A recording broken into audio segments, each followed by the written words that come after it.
వి gold trusted gold buyers. మీరు తాకట్టు పెట్టిన బంగారాన్ని విడిపించి ఈ రోజు ఉన్న మార్కెట్ ధరకు కొనబడును. Hello and welcome to this candid conversation exclusively మీ ఐ డ్రీమ్లో. నా పేరు స్వప్న. వైద్య వృత్తి అంటే చాలా సీరియస్ ప్రొఫెషన్. అంతకంటే సీరియస్గా ఒక ప్రొఫెషన్ ఉందని గుర్తించుకుని ఇక్కడి నుంచి అక్కడికి జంప్ అవ్వడం చాలా పెద్ద సాహసం. అండ్ అలా సాహసం చేసిన వాళ్ళు కొంతమంది యాక్టర్స్ని మనం చూస్తూ వచ్చాం. కానీ మంచి బడ్డింగ్ స్టేజ్లో గొప్ప డాక్టర్ అయ్యే టైంలో బ్యూటీ ప్యాజెంట్ ఫైనలిస్ట్గా విన్నర్గా మంచి పేరు తెచ్చుకుని అదే టైంలో సినిమా ఇండస్ట్రీలోకి ప్రవేశం చేసిన మన లైలా, మనందరికీ సుపరిచిత doctor Kamakshi Bhaskarla is with us. చాలా ఇంట్రెస్టింగ్ కాన్వర్సేషన్ కోసం నేను ఎదురు చూస్తున్నాను. డాక్టర్ కామాక్షి భాస్కర్లా గారు, నాకు డాక్టర్లను చూస్తే ఎనలేని ప్రేమ, ఒక విధమైన అరే అని అలర్ట్ మోడ్లోకి వచ్చేస్తాను.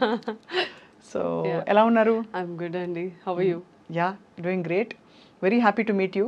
మీ పేరులోనే ఒక actually your name itself commands a lot of respect. చూస్తే కామాక్షి భాస్కర్లా అనగానే అరే ఎవరో కొంచెం సీరియస్ అనుకుంటారు. సో నిర్మాతగా, డాక్టర్గా, యాక్టర్గా, how is your journey so far? Baby step అంతే. నిర్మాత baby step. But I am in the direction team from past 4 years. అది. So how do you feel about your entire journey? It's అంటే నేను ఒక్కొక్కసారి ఆలోచించుకుంటూ ఉంటాను. I introspect a lot. ఆలోచించుకున్నప్పుడు okay, I have come so far. అంటే as I said, baby steps తీసుకుంటా చాలా దూరమే వచ్చాను. Nobody expected. సో అసలు మీ stint with the film industry ఎక్కడ మొదలైంది? And also I really liked the way you introduced. ఒక సీరియస్ వృత్తి వదిలేసి ఇంకో సీరియస్ ప్రొఫెషన్ ఉందని తెలుసుకొని, I really like how you're telling there is also a serious profession. Thank you so much, because nobody believes that. మజాకా లేకపోతే 5-6 ఏళ్ళు చదివి అంత కష్టపడి సీట్ తెచ్చుకుని ముందు తర్వాత ప్రాక్టీస్ చేస్తూ అదే ఇంటర్న్షిప్ అదే చేసుకుంటూ అంతది వదిలేసి రావడం అంటే దీని మీద ఎంత ప్రేమ ఉందో అర్థమవుతుంది. ఎగ్జాక్ట్లీ. అండ్ అది కేవలం లుక్స్తో రాదు. ఏదో బాగున్నామమ్మా చూడడానికి అంటే డాక్టర్లు చాలా మంది బాగుంటారు, అందరూ అయిపోతారా ఏంటి? Very true. సో ఎవరిని చూసి ఇన్స్పైర్ అయ్యారు కామాక్షి గారు మీరు? యాక్చువల్లీ కొంచెం పెద్ద story. I'll try to put it. పెద్దగానే చెప్పండి, పెద్ద స్టోరీలు చాలా ఇష్టం. I'm a very closed child అండి. చిన్నప్పటి నుంచి I was in my own world. నన్ను అందరూ బుక్ వామ్ అనేవాళ్ళు. ఎప్పుడు చదువుకుంటూ ఉండేదాన్ని. స్కూల్లో స్పోర్ట్స్ చదవడం. I was teacher's pet. So you can understand how teachers' pets are. Like teachers ఏం చెప్తే అది ఎంత కష్టపడమంటే క్లాస్ బుక్స్ మోసుకొని వెళ్ళడం. So I was teacher's favorite student. So నాకు ఎక్కువ ఎమోషనల్లీ ఐ యూస్ టు, నేను చాలా క్లోజ్డ్గా ఉండేదాన్ని. ఎక్కువ ఎక్స్ప్రెస్ చేసేదాన్ని కాదు. అదొక పాయింట్ వచ్చేసిన తర్వాత at the age of 20, 21, 22 I felt like I'm not expressing my self in any situation. I'm not having a say. Right. It can be because of the circumstances, family conditioning, or you know how it is, like economically speaking. I come from a middle class background. So aa illallo ela untundi, we are very conservative. Correct. We listen to the men in the family, and so I was always closed, silent. So somewhere I was not feeling complete. So maybe aa thought nunchi pageantry ochindi naku. చాలా పెద్ద decision. పేజెంట్రీయే చాలా పెద్ద decision. Because I've seen Aishwarya Rai, Sushmita Sen, Lara Dutta, Priyanka Chopra, all this people empowering them self and also empowering other women. So okay, నేను కూడా ఆ పొజిషన్లో ఉండాలి, నాకు నేను ఎంపవరింగ్గా ఉండాలి. అట్ ద సేమ్ టైం నాలాగా చాలా మంది ఉన్నారు కదా, who you know can't voice their opinions, or you know who are very shy or conservative. They exist but nobody notices their existence. So ఆ థాట్ నుంచి వచ్చిందే ప్రతి ఒక్కటి. So I also work for many NGOs. I have met many young women who were also in the similar situation. So I thought, okay, ledu, I have to do something. So that's how pageantry happened. But unfortunately pageantry was not my forte and tarvata ardhamayindi. ఇప్పుడు మనం కొంచెం ఎక్కువ తెలుగులో మాట్లాడుకుందామే. ఎందుకంటే లేకపోతే కింద కామెంట్లో రాసేస్తారు వీళ్ళిద్దరూ తెలుగులో మాట్లాడొచ్చు కదా, మీ ఇంగ్లీష్ మీకే వచ్చా మాకు రాదా, ఇవన్నీ పెడతారు. యాక్చువల్లీ చాలా మంది అదే క్వశ్చన్ అడుగుతారు. బట్ నేను 6 years చైనాలో ఉండిపోయాను. అక్కడ ఆల్మోస్ట్ ఒక 128, 130 కంట్రీస్ నుంచి. సో ఆ common language was English. So నాకు తెలుగు కన్నా ఇంగ్లీష్ చాలా comfortable. The way I think has thinking language English అయిపోవడంతో నాకు మాట్లాడిన 2 పదాల తర్వాత మళ్ళీ ఇమీడియట్గా ఇంగ్లీష్ వస్తుంది. ఐ హ్యావ్ టు అదిగోండి కాన్షియస్గా నేను లేదు తెలుగులో మాట్లాడాలి. తెలుగులో అయితే మార్పుకి సమయం వచ్చేసింది అంటాం, ఇంగ్లీష్లో ఆలోచించి చెప్తే సమయం వచ్చేసింది మార్పుకి అంటాం. Time has come for change, అంతే కదా. చైనీస్ వచ్చా అయితే? I speak Mandarin. మ్యాండ్రిన్ అంటే అది ఒక డిష్ పేరనే అనుకున్నాను ఇన్ని రోజులు, ఇప్పుడు అదొక భాష అని అర్థమైంది. అయ్యో చాలా మంది చైనీస్ ఇప్పుడు మీరు అంటే ఎక్కువ నాలెడ్జ్ లేకపోవడం వల్ల ఇట్స్ లైక్ వీఆర్ ఇండియన్స్ కదా, China Chinese people. So do you speak Indian అన్నట్టు, డూ యూ స్పీక్ చైనీస్ అని అడిగితే అదే. So Mandarin is the language that is used there. Mandarin, Cantonese. But there are quite a few Canton కూడా ఉంది కదా. Cantonese ఉంది. Cantonese. So Mandarin is widely spoken. కానీ ఇవన్నీ ఎక్కువ మనం మెనూ కార్డులలో చూస్తాం. Cantonese chop suey, Mandarin vegetable అలాంటివి. కానీ ఫ్రాంక్లీ చైనాలో జీవితం అంటే అంటే were you vegetarian by upbringing or you used to eat అన్ని తినాలన్నమాట? చైనాలో విచిత్ర వంటకాలు తింటారంటారు, మీరు తిన్నారా? ఐ ట్రైడ్ అండి. అవునా? I had my fair share. కొన్ని ట్రై చేశాను. ఒక 2-3 ఫేర్ షేర్ వద్దలేండి పేర్లు చెప్తారా? No, I've tried those cockroaches. ఏమిటి Yeah. ట్రైడ్ అంటే మేము ఫ్లిట్ కొట్టాం, అలా ట్రై చేస్తాం మేము. నిజమా? Yeah, I've tried. ఎలా I've tried scorpio. స్కార్పియన్స్ తేలు? Yeah. మేము కూడా తేలు వాడతాం, కానీ అది రిఫైన్డ్ తేల్, కోల్డ్ ప్రెస్ తేల్ అంతే. Nice, that's a good one. బాబోయ్, అసలు ఎంత సాహసం. అంటే అక్కడ వాతావరణంలో అలా అలవాటైపోయిందా? అలా ఏం లేదు, ఇట్ వాస్ జస్ట్ ట్రై చేద్దాము అసలు ఎలా ఉంటుందని ఒక క్యూరియాసిటీ అంతే.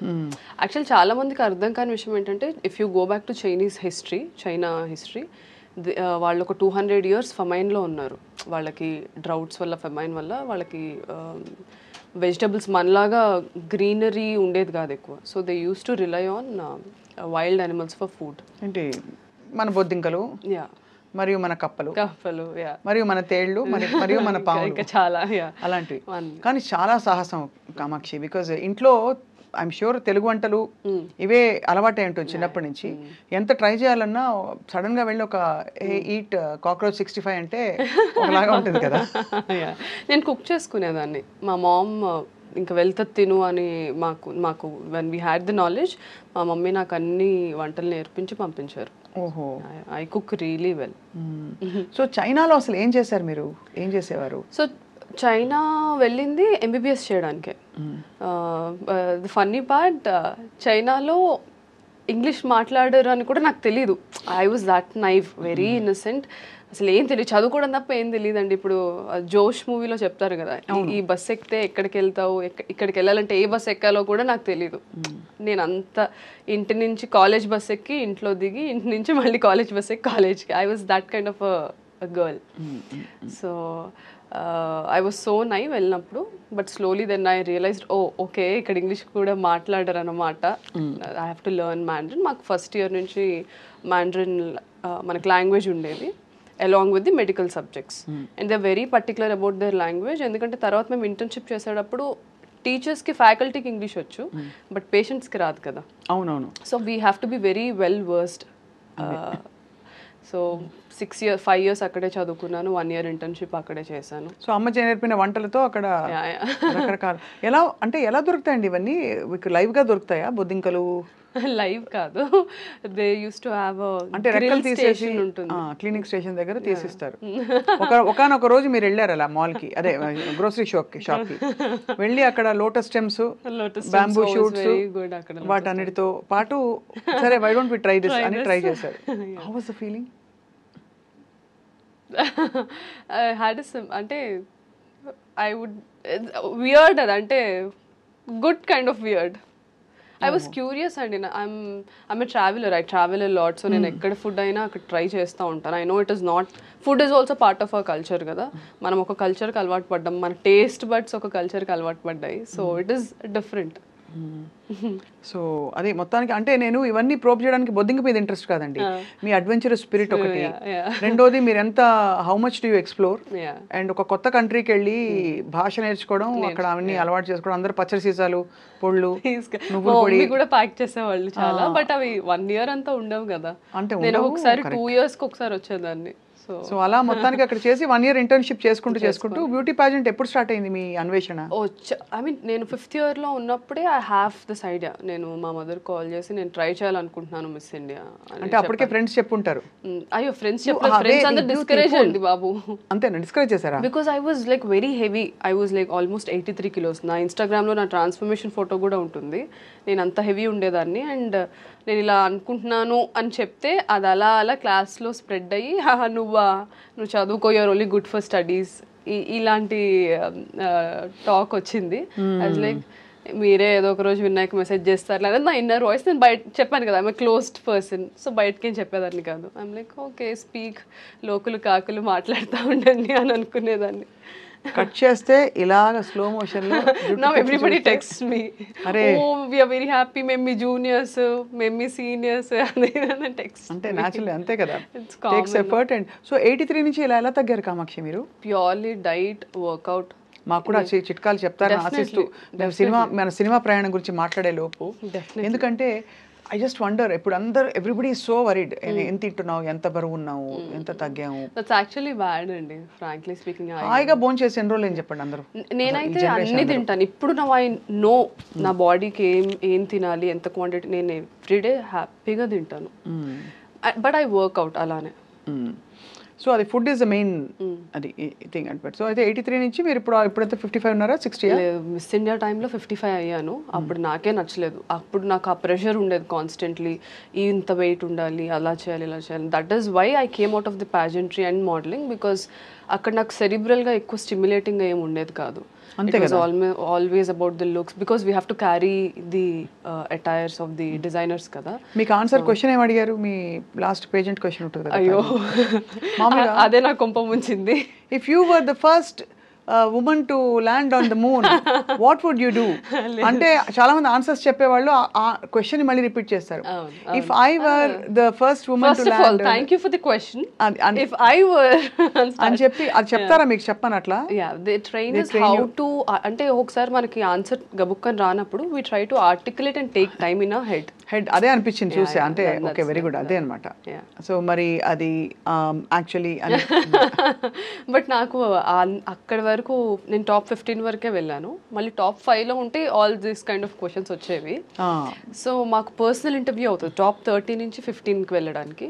సో అక్కడ ఒక క్వశ్చన్ అడిగారు, దానికి నేను ఇచ్చిన ఆన్సర్కే నువ్వు వెళ్ళిపోమ్మా అని అన్నారు. ఏం క్వశ్చన్ అడిగారు, ఏం ఆన్సర్ ఇచ్చారు? బ్రేక్ తర్వాత చెప్పండి. సో దే ఆస్క్డ్ మీ, ఒకవేళ మీరు ఇంత కష్టపడి ఇక్కడి వరకు వచ్చారు, జాన్లో మాకు ఆడిషన్స్ అయ్యాయి, ఆల్మోస్ట్ 120 కంటెస్టెంట్స్ నుంచి నేను ఇక్కడి నుంచి వెళ్ళాను. I represented the state, win అయ్యి. సో ముంబైకి వెళ్ళి ఒక 2 months వాళ్ళతోనే ఉండాలి, బికాస్ స్పాన్సర్స్ ఎవరైతే ఉంటారో వాళ్ళ బ్రాండ్ ప్రమోషన్స్ చేస్తూ, అండ్ మధ్య మధ్యలో మాకు సబ్ కాంటెస్ట్స్ అవుతాయి, సో అవన్నీ పార్టిసిపేట్ చేస్తూ. So part of that questionnaire round, interview round వచ్చినప్పుడు దే ఆస్క్డ్, ఇంత కష్టపడి ఇక్కడి వరకు వచ్చారు కదా, మీరు విన్ అవ్వకపోతే ఏంటి, and how are you going to take this forward అనేసి క్వశ్చన్ అడిగారు.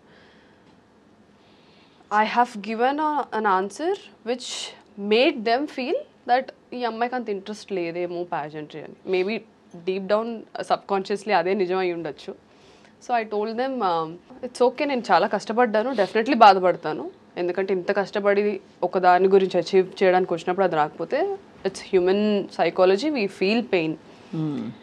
బట్ ఇక్కడతో నా లైఫ్ ఆగిపోదు. I take this as a stepping stone and I go forward. నాకు this is just part of my life, I have so many other things to accomplish అని చెప్పాను. All my other contestants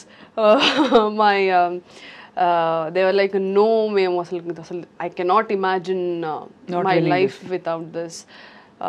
So I felt అది desperation కదా, అది empowering ఎలా అవుతుంది అని నా క్వశ్చన్. కరెక్టే, అంతే. అసలు beauty pageantry is not relevant now అండి, ఒకప్పుడు అవును. And also gave voice to women, కానీ మీరు రైట్ గా అన్నట్టు సెరిబ్రల్ గా అక్కడ చాలా తక్కువ ఉంటుంది. అది ఉన్నా కూడా ఎవరు చూడరు. మనకి తెలివితేటలు ఉన్నాయి, టాలెంట్లు ఉన్నాయి, ఊరికే రౌండ్ పెడతారు కానీ కొలతలు కొలతలు వెయిట్ హైట్ అంతే కదా. And that also made me question, అరే మనం ఎంపవరింగ్ బ్యూటీ అంటే ఇంటర్నల్ ఎక్స్టర్నల్ కాదని చెప్తూ ఉంటున్నాము, but still we have to get our teeth align, మంచి స్మైల్ డిజైనింగ్ చేయించాలి, then we have to take fillers, we have to take Botox, you have to look picture perfect like a dream. But how is that empowering? It's absolutely not. కాదు. సో అక్కడ mind switch అయిపోయింది. అంటే true, అంటే if you take it by your choice for your own profession and you do it, that's okay. కానీ Exactly. To fit in to something and again be rejected there based on somebody else is again it's a choice. అంటే నేను చెప్పాను కదా empowerment గురించి, ఇదంతా ఆ seed నుంచే ఇదంతా స్టార్ట్ అయింది అని. కాబట్టి ఇక్కడ ఎంపవర్మెంట్ లేదు కాబట్టి అలైన్ అవ్వలేదు నా మైండ్ లో. నేను ఏమనుకొని వచ్చానో ఇక్కడ ఏం జరుగుతుందో it didn't align. So I felt. కానీ అమ్మ వాళ్ళు ఏమి స్విమ్ సూట్ వేసుకుంటావుటే అదేంటి నేను ఇలాగే పెంచాము ఇవన్నీ అన్నారా? అన్నారు. లైట్ అక్కడ empowering, you own what you want, you what is required. We had a swim suit round, we did it. నా ఇన్స్టాగ్రామ్లో నేను చాలా మోడలింగ్ ఫొటోస్లో ఉంటాయి, bikini photos, swim suit photos, because when I was doing modelling for those brands. నేను అది అంటే I have very compartmentalised brain అండి. ఇది నా ప్రొఫెషన్, ఇది నా personal life, this is my family, these are my colleagues, this is my, అలా చాలా క్లియర్గా ఉంటుంది నాకు. నేను ఏది మిక్స్ చేయను. మిక్స్ చేయరు కాబట్టి అంటే అక్కడ ప్రొఫెషనల్ కాంటెక్స్లో ఇట్స్ ఫైన్. ఒకవేళ ఏమైనా అన్నా సరే అర్థం చేసుకుంటారులే విత్ టైమ్ అని నేను వదిలేసేదాన్ని, అండ్ దట్స్ వాట్ హ్యాపెండ్.